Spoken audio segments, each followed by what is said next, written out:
Hello everyone, welcome back to YouTube channel.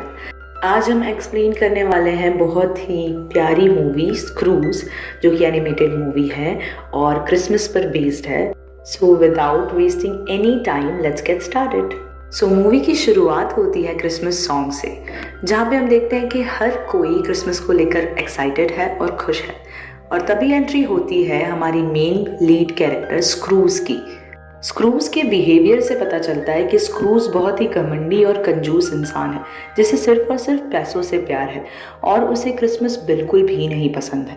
और हम वहीं देखते हैं कि उसका एक भतीजा है जो उससे मिलता है, लेकिन स्क्रूज उसे देखकर बिल्कुल एक्साइटेड नहीं होता है। देखते हैं कि स्क्रूज ने जिनको भी कर्जा दिया होता है वो उन सभी को परेशान करता है और उनसे ज़्यादा किश्त मांगता है। और तो और जो उसके साथ काम कर रहा होता है वो उसके साथ भी अच्छा बिहेव नहीं करता है, और क्रिसमस होने के बावजूद भी वो उसकी सैलरी कम देता है, उसकी सैलरी को काट लेता है। स्क्रूज का भतीजा उसे क्रिसमस के लिए इनवाइट करने आता है, लेकिन स्क्रूज उसे मना कर देता है क्योंकि वो उस क्रिसमस डे से नफरत करता है, क्योंकि उसी दिन उसका भतीजा पैदा हुआ था और उसकी बहन चल बसी थी। वो सबके साथ बहुत ही बुरा बर्ताव करता था और वो सोचता था कि कोई भी खुश ना रह सके, सिर्फ और सिर्फ वही खुश रहे। लोग उसे बिल्कुल भी नहीं पसंद करते थे उसकी ऐसे खड़ूस स्वभाव की वजह से। एक रात जब स्क्रूज अपने घर पर बैठा था, तभी उसके सामने अचानक से जैकब आ जाता है। जैकब उसका बिजनेस पार्टनर होता है, लेकिन जैकब 7 साल पहले ही मर चुका होता है। वो जैकब नहीं बल्कि उसका घोस्ट होता है। उसकी अपीयरेंस बहुत ही ज़्यादा डरावनी होती है। उसको कुछ जंजीरों ने पकड़ कर रखा होता है। वो दिखने में बहुत ही डरावना दिखता है। जैकब स्क्रूज को वार्निंग देने के लिए आया होता है। वो उसे कहता है कि ये हालत मेरी इसी वजह से है क्योंकि मैं भी तुम्हारी ही तरह लालची और घमंडी हुआ करता था और मैं लोगों को खुशियाँ नहीं बांटता था। इसी वजह से आज मुझे जंजीरों ने पकड़ के रखा है और ये सारी जंजीरें मेरे ही कर्म का फल हैं। और वो उसे वार्निंग देता है कि तुम जल्दी से जल्द सुधर जाओ ताकि तुम्हारे साथ ऐसा ना हो, और वो उसे मौका देने आया होता है। वो उसे कहता है कि तुमसे मिलने रात को 3 मेहमान आएंगे। पहला 1 बजे, दूसरा 2 बजे और तीसरा 3 बजे आएगा। और फिर अचानक से वो चला जाता है। यहाँ से कहानी नया मोड़ लेती है। पहले तो स्क्रूज को लगता है कि ये सब शायद उसका सपना था, लेकिन रात के 1 बजे सच में कुछ अजीब सा होने लगता है और अचानक से एक मोमबत्ती जैसी दिखने वाली औरत उसके सामने आ जाती है, जिसका नाम होता है पास्ट। वो उसे बताती है कि वो वहाँ जैकब के कहने पर आई है और वो उसे उसके पास्ट में ले जाएगी। पहले तो स्क्रूज को इन बातों पर यकीन नहीं होता है, लेकिन फिर पास्ट उसे सच में उसके पास्ट में ले जाती है और वो वहीं पहुंच जाता है जहां स्क्रूज छोटा हुआ करता था और उसकी बहन बीमार हुआ करती थी। स्क्रूज दिन रात मेहनत करता था, क्रिसमस सेलिब्रेट नहीं करता था क्योंकि उसे पैसे कमाने होते थे, क्योंकि उसके पापा कर्ज में डूबे थे। स्क्रूज अपनी बहन जेन से बहुत ज़्यादा प्यार करता है और स्क्रूज की बहन जेन बीमार रहती है। पास्ट उससे पूछती है कि क्या तुम क्रिसमस नहीं सेलिब्रेट करते थे बचपन में? तब वो उससे कहता है कि नहीं, क्योंकि उसके पापा कर्ज में डूबे हुए थे और उसे अपनी बहन और मम्मी के पेट को भरना था, उसकी वजह से वो मेहनत करता था। तभी उसे तस्वीर दिखती है। जब वो प्रेजेंट में था तब उसने 2 बच्चों को धक्का मारा था। वो दोनों भी भाई बहन थे और अपना पेट भरने के लिए गाना गाकर पैसे कमाते थे। के बाद जब वो थोड़ा आगे जाता है तब हम देखते हैं कि स्क्रूज की जिंदगी में इजाबेल करके एक लड़की भी थी। इजाबेल मिस्टर फेजविस की बेटी थी, जो एक गोदाम के मालिक थे और स्क्रूज वहाँ बहुत पहले, जब वो बहुत जवान हुआ करता था, तब काम करता था। उसे इजाबेल बहुत ज़्यादा पसंद थी और वो इजाबेल को प्यार करता था और इजाबेल भी उसे बहुत ज़्यादा पसंद करती थी। क्रिसमस वाले दिन वो दोनों साथ में डांस करते हैं और साथ में हमें पता चलता है कि कुछ दिनों बाद उन दोनों की एंगेजमेंट भी हो जाती है। प्रेजेंट वाला स्क्रूज बताता है कि उसकी बहन क्रिसमस के दिन ही गुजर गई थी, लेकिन इजाबेल ने उसे उन सब चीज़ों से उबारा था, वरना वो अपनी बहन की मौत बिल्कुल भी सहन नहीं कर पाता। पास्ट उसे थोड़ा आगे ले जाती है और हम वहाँ देखते हैं कि इजाबेल स्क्रूज के साथ खुश नहीं थी, क्योंकि जब वो मिस्टर मार्ली जैकब यानी कि उसका पार्टनर उसके साथ काम करता था, तब जैकब बच्चों पर बहुत ज़्यादा जुल्म करता था। वो भी स्क्रूज की तरह ही सबको परेशान करता रहता था।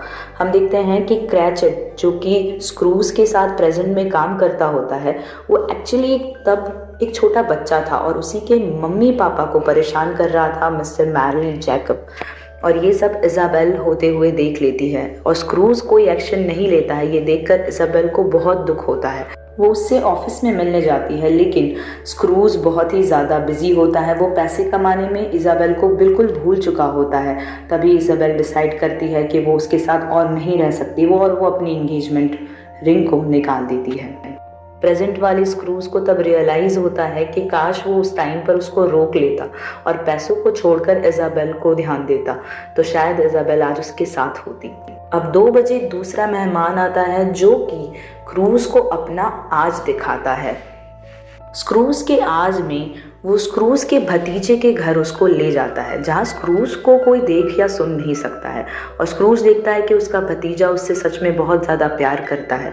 स्क्रूज के इतने घमंडी व्यवहार के बावजूद वो क्रिसमस पर उसके लिए अच्छी दुआएं मांगता है और उसकी बीवी भी उससे कहती है कि कोई बात नहीं, अगर कोई नहीं आया है तो वो उसकी गलती है। स्क्रूज का भतीजा भी स्क्रूज की तरह ही उसकी बहन जेन को बहुत ज़्यादा मिस करता होता है।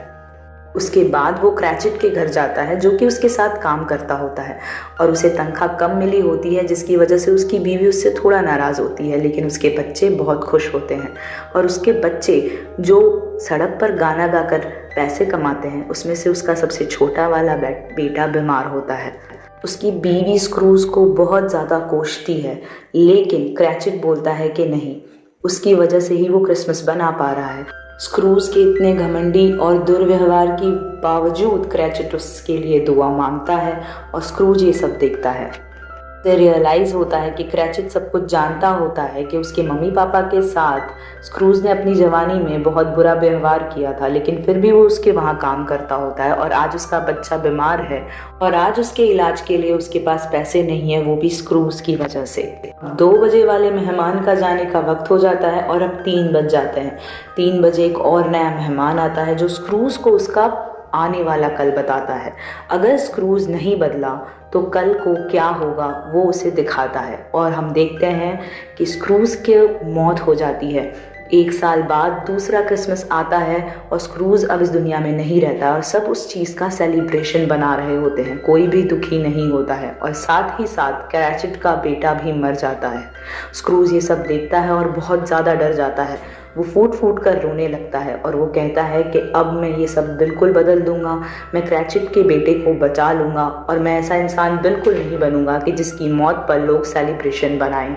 उसकी कब्र में से कुछ जंजीरें निकलती हैं और उसको जकड़ लेती हैं और वो उसे अंदर खींच लेती हैं। उसके चेहरे पर पूरा काला पर्दा हो जाता है और फिर हम देखते हैं कि वो दूसरे दिन बेड से नीचे गिरा हुआ होता है और उसे लगता है कि सब एक सपना था। लेकिन फिर हमें देखने को मिलता है कि उसकी थोड़ी थोड़ी झलक, जो घोस्ट आए थे, तीनों मेहमान आए थे, उन सब की थोड़ी थोड़ी झलक दिखती है। और फिर वो जब पर्दा खोलता है तो और किसी से पूछता है कि क्या आज क्रिसमस है, और वो उसे कहता है कि हाँ आज क्रिसमस है, तो वो बहुत ज़्यादा खुश हो जाता है।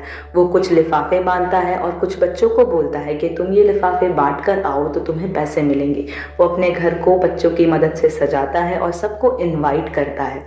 उसके घर सभी आते हैं, स्क्रूज का भतीजा, क्रैचेट अपनी फैमिली के साथ और टॉम जो उसका कर्जदार था, वो सभी वहाँ पर आते हैं। वो टॉम का कर्जा माफ़ कर देता है, क्रैचेट को अपने साथ बिजनेस पार्टनर बना देता है और वो कहता है कि वो उसके बेटे का अच्छे से अच्छा इलाज करवाएगा और उसके भतीजे को उसकी माँ की बनाई हुई डॉल देता है। क्रूज अपने पास्ट से बहुत सारी चीज़ें सीखता है। उसने पास्ट में सिर्फ और सिर्फ पैसों को अहमियत दी थी, लेकिन अब उसने डिसाइड किया कि अब वो लोगों को और उनके प्यार और ब्लेसिंग्स को अहमियत देगा और वो सभी को अपने साथ रखेगा और हर बार क्रिसमस ऐसे ही सेलिब्रेट करेगा। के साथ मूवी ख़त्म हो जाती है। आई होप आप सभी को एक्सप्लेनेशन पसंद आया हो। Merry Christmas.